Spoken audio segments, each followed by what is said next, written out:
Quand on regarde certains métiers, comme les commis de cuisine, 25% de sans-papiers dans ce secteur précisément. Est-ce que c'est pas là la démonstration justement que sans travailleurs étrangers, des restaurants seraient en grande difficulté?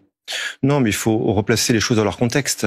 Le problème de fond, ce sont les salaires. Pourquoi est-ce que des Français ne veulent pas aller travailler dans certaines branches? C'est parce qu'il y a un problème de salaire. Donc il faut augmenter les salaires pour ce type de métier. Mais évidemment, et c'est pour ça que Marine Le Pen proposait notamment d'ailleurs l'augmentation de 10% des salaires avec en contrepartie une exonération de charges pour les employeurs. Ça, ce sont des solutions concrètes. Alors que dire qu'en faisant venir de la main-d'œuvre étrangère, on va régler le problème. Non, ce n'est pas une solution. Ça fait 40 ans qu'il y a des métiers sous tension. Ça fait 40 ans que la situation ne s'améliore pas. Et ça fait 40 ans que l'on fait venir également avec des titres de séjour des personnes pour occuper des postes qui sont soi-disant sous tension. Donc ces travailleurs, par exemple, ces commis de cuisine qui sont nombreux en France et qui font correctement le travail, on dit quoi du côté du Rassemblement national? On les expulse? Mais on dit, mais non, mais s'ils sont en situation régulière, c'est une chose. S'ils sont en situation irrégulière, ce que prévoit également ce texte, je m'en excuse, mais c'est une réalité. Là, on dit oui, effectivement, on les expulse. Une personne qui ne respecte pas les lois de la République, qui est présente sur le territoire de manière illégale